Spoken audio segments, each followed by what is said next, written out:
All right, what should be said to the Jehovah's Witnesses when they visit you?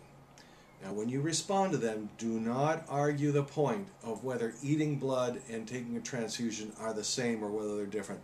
Don't go there. Leave that alone. For the sake of the conversation, just move on. Don't argue that, well, transfusions are different from eating. We're not going to, don't do that. So when you're talking with Jehovah's Witnesses, this is what you could say. And you're referring to the book and you're discussing these paragraphs, and you say this: these paragraphs here in your book say it is always wrong to take in blood. Now, my community explains it a little differently, and I would like to hear your comments on where your beliefs might agree with what I have been taught. So I would like to ask a few questions. The teaching that I heard from my community was that these four commandments should be analyzed based on the context of what the apostle said in Acts and what Paul said in 1 Corinthians. Does that sound right? Then wait, let them answer. Further, I heard that the rule about abstaining from fornication was confirmed by Paul as always being wrong in all situations. Is that right? And let the witnesses respond to that.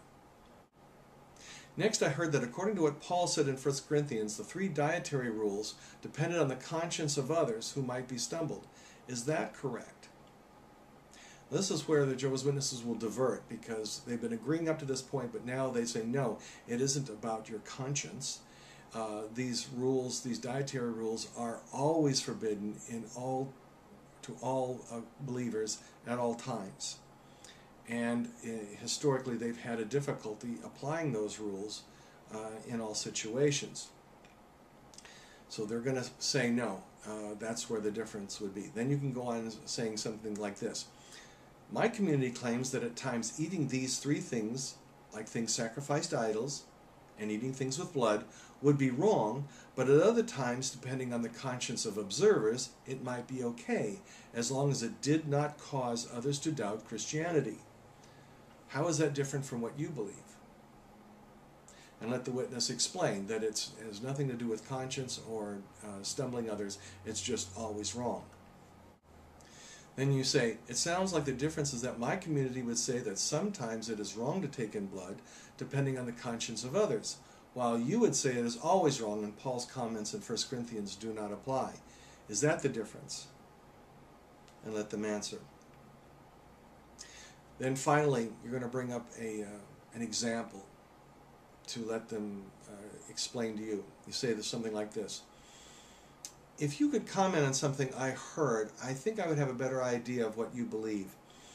Maybe you've heard of so-called Siamese twins who are joined and share the same blood supply. Sometimes doctors attempt to separate them, even though there is a risk that one of the twins may not be healthy enough to survive on their own. If after they are separated, one of the twins needed blood, my community would say it is all right for the healthy twin to donate blood to be transfused into the sick twin, since no one would be stumbled. How do you see that? And let the witness comment on that example, because that has indeed occurred. And the Watchtower's position would probably be no, that blood cannot be transfused at a later time. Something for them to chew on. If they ever ask you, would you please summarize your view with enough details? I'm going to give you a little paragraph right now to summarize what this position is.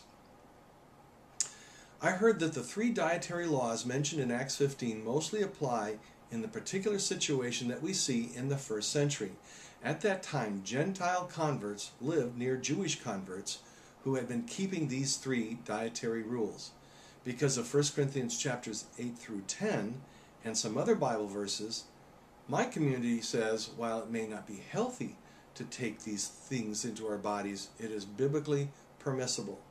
But we must be careful to respect the conscience of others. That's a quick summary of that view. Anyway, after they give you their explanation, write down on a piece of paper what you asked and their answers, and then don't argue with them, don't challenge them, just note their answer and move on to the next subject.